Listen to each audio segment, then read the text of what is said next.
नमस्कार फ्रेंड्स, मैं अरविंद कुमार आप सभी का स्वागत करता हूं हमारे इस संविधान की क्लास में। ठीक है, मैं आशा करता हूं आप सभी स्वस्थ होंगे और अच्छे होंगे।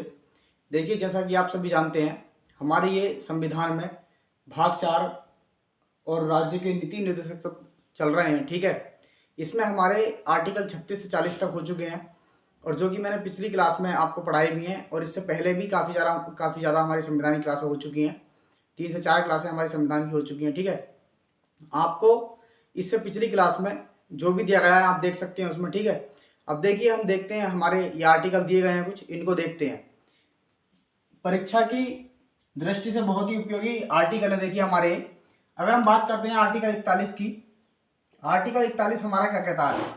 बेकारी, बुढ़ापा, बीमारी की स्थिति में लोक सहायता पाने का अधिकार, काम का अधिकार।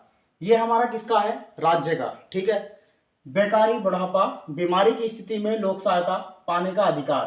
देखिए, बेकारी, बुढ़ापा, बीमारी की स्थिति में लोक सहायता पाने का अधिकार मतलब अगर ऐसा लगा लीजिए कोई व्यक्ति बेरोजगार है। ठीक है, कोई व्यक्ति बेरोजगार है तो उसे एक गवर्नमेंट स्तर की नौकरी से लेकर के, जॉब से लेकर के और नरेगा मनरेगा तक, यहाँ तक रोजगार देने का उसे कर्तव्य किसका बनता है? राज्य का ये कर्तव्य बनता है। आप सभी ने देखा होगा कि राज्य हर तरह के प्राइवेट सेक्टर में भी और गवर्नमेंट सेक्टर में भी जॉब निकालता है। अगर हम मनरेगा की बात करते हैं तो मनरेगा में हमारे एक ग्रामीण का जो मुखिया होता है, ग्राम पंचायत का हमारा प्रधान, उसके अंतर्गत मनरेगा और नरेगा ये कार्य करते हैं लोग इसके अंतर्गत आकर के। ठीक है, तो ये हमारा इस तरह का बेकारी और बुढ़ापा। अगर देखिए कोई व्यक्ति बूढ़ा हो चुका है, उसका कोई सहारा नहीं है। ठीक है, अगर कोई व्यक्ति बूढ़ा हो चुका है और उसके खाने कमाने का कोई साधन नहीं है तो उसमें क्या है? राज्य सरकार उसको किसी भी तरह की पेंशन, आपने देखा होगा वृद्धावस्था पेंशन, तरह तरह की पेंशन बुजुर्गों के लिए मुहैया सरकार कराती है। ठीक है, आपने ये देखा होगा। अगर हम बात करते हैं, देखिए, बीमारी की स्थिति में लोक सहायता पाने का अधिकार। बीमारी की स्थिति में क्या है? बीमारी की स्थिति का हमारा राज्य कहता है कि अगर कोई व्यक्ति बीमार हो चुका है और काफ़ी ज़्यादा बीमारी से ग्रसित है, चाहे वो छोटी बीमारी हो या बड़ी बीमारी हो, तो उसमें क्या होता है कि आपने देखा होगा, आप किसी भी सरकारी चिकित्सालय जाते हैं। ठीक है, तो वहाँ पर क्या होता है? 1 या 2 रुपये का, आपने देखा होगा उत्तर प्रदेश के अंतर्गत अंदर क्या बनता है? 1 या 2 रुपये का पर्चा बनता है उसका। ठीक है, जो भी चार्ज होता है वो लेते हैं, चाहे 1 हो या 10 रुपये हो, इससे ज़्यादा नहीं होता है। तो उसमें आप कितना भी बड़े से बड़ा इलाज करा सकते हैं। कोई ज़्यादा इमरजेंसी होती है तभी वहाँ स्वास्थ्य केंद्र से बोला जाता है कि आप इस तरह का ट्रीटमेंट कराएं तो उसका चार्ज अलग लगेगा। लेकिन अब तो समथिंग 5 लाख तक का उपचार भी गवर्नमेंट हॉस्पिटल में हो जाता है। ठीक है, तो देखिए, बीमारी की स्थिति में भी हमारी गवर्नमेंट क्या होती है? हमारा साथ देती है। तो हमारा ये आर्टिकल किस में दिया गया? आर्टिकल 41 में दिया गया कि बीमारी, बुढ़ापा, बेकारी, बुढ़ापा और बीमारी की स्थिति में लोक सहायता पाने का अधिकार। मतलब बेकारी, बेरोजगारी को आपको गवर्नमेंट हटा सकती है, जो स्टेट गवर्नमेंट होती है। बुढ़ापे में वृद्धावस्था पेंशन योजना, तरह तरह की योजनाएं सरकार ने चलाई हैं जिसका हम लाभ उठा सकते हैं। ठीक है, बीमारी की स्थिति में आप किसी भी गवर्नमेंट चिकित्सालय जाइए, वहाँ पर जब आप जाएंगे सरकारी हॉस्पिटल में, तो वहाँ पर आपको सभी प्रकार की सुविधाएं सरकार मुहैया कराती है, आपको सभी का लाभ मिलेगा। ठीक है, ये हमारा आर्टिकल किसमें दिया गया है? आर्टिकल 41 में दिया गया है। देखिए, अगर हम आर्टिकल 42 की बात करते हैं, काम की न्याय संगत तथा प्रसूति सहायता का अधिकार। किसकी? काम की न्याय संगत तथा प्रसूति सहायता का अधिकार। देखिए, काम की न्याय संगत, अगर कोई व्यक्ति, 2 व्यक्ति हैं, आपने देखा होगा 2 व्यक्ति हैं, दोनों को समान कार्य मिलना चाहिए। ठीक है, कभी कभी क्या होता है कि किसी भी तरह का काम उल्टा सीधा दिया जाता है किसी मजदूर को, आपने देखा होगा। तो इस तरह की काम की न्याय संगत हमारा आर्टिकल 42 के अंतर्गत दिया गया है। और प्रसूति सहायता का अधिकार, आपने देखा होगा कभी कभी क्या होता है कि कुछ महिलाएं जो भी होती हैं महिला, वो कहाँ गवर्नमेंट हॉस्पिटल में किसी बच्चे को क्या करती हैं? जन्म देती हैं। ठीक है, तो वहाँ प्रसूति सहायता में क्या होता है कि सरकार ने उनके लिए कुछ, जो भी उनके बच्चा पैदा होता है उसके उपलक्ष्य में एक धनराशि रखी हुई है कि इनाम टाइप की गवर्नमेंट, राज्य सरकार उनको प्रदान करेगी। ठीक है, ये दिया गया है। इसमें हमारा काम की प्रसूति सहायता, काम की न्याय संगत, मतलब दोनों व्यक्ति हैं, 2 व्यक्ति हैं किसी कार्य को करने के लिए, तो उन व्यक्तियों को क्या होगा? समान ही कार्य दिया जाएगा। ठीक है, ऐसा नहीं है कि एक खाली बैठा है और एक ज़्यादा काम कर रहा है। ठीक है, इस तरह का आर्टिकल 42 विरोध करता है। अगर देखिए हम बात करते हैं किसकी? आर्टिकल 43,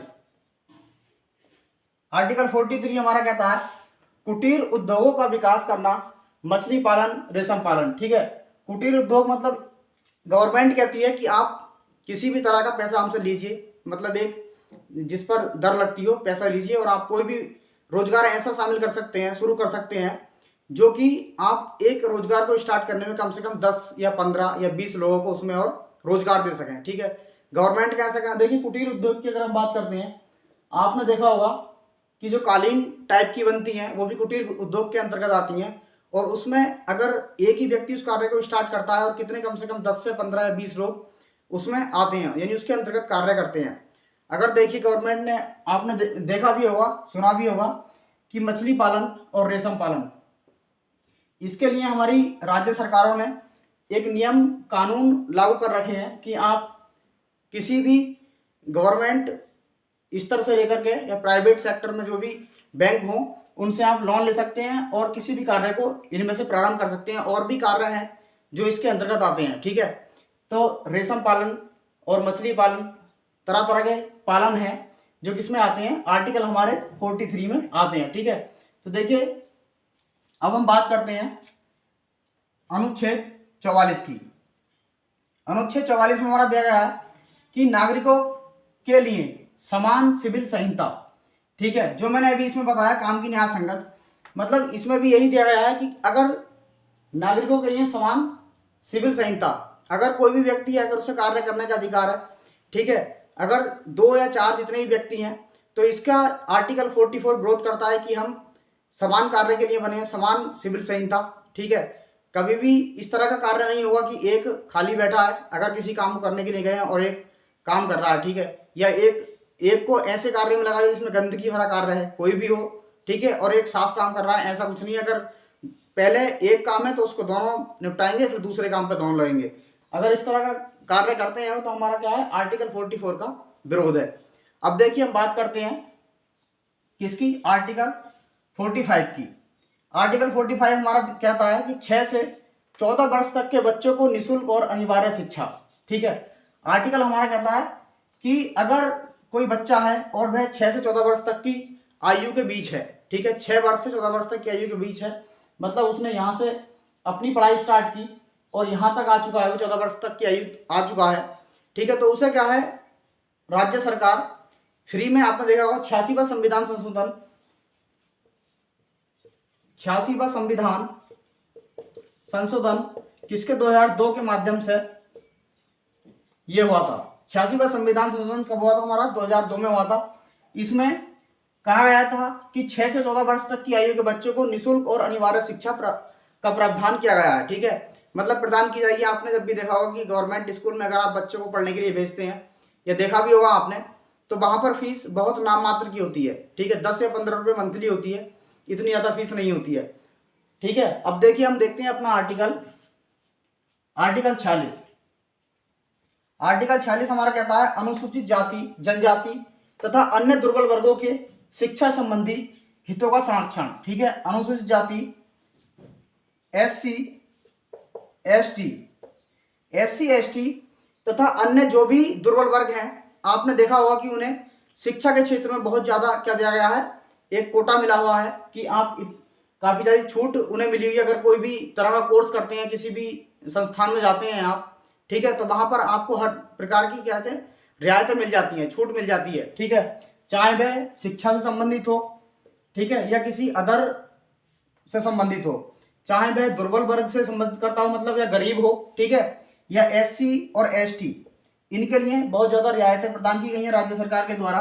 देखिए अगर हम बात करते हैं आर्टिकल 47 की, तो आर्टिकल 47 हमारा कहता है लोक स्वास्थ्य का विशेष रूप से ध्यान देना राज्य का कर्तव्य होगा।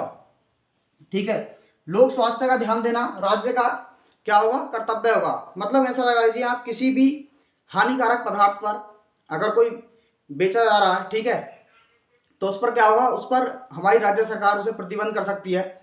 आपने देखा होगा कि शराब वगैरह या फिर कोई नशीला पदार्थ होता है, तंबाकू, गवर्नमेंट हमारी क्या है, राज्य गवर्नमेंट उस पर आरोप लगा सकती है, प्रतिबंध कर सकती है उसे, जिससे किसी व्यक्ति को हानि ना हो। ये हमारा आर्टिकल 46 कहता है।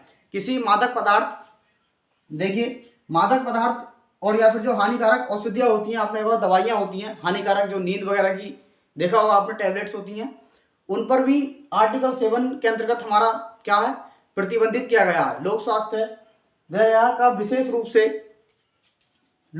का विशेष रूप से ध्यान देना राज्य का कर्तव्य होगा।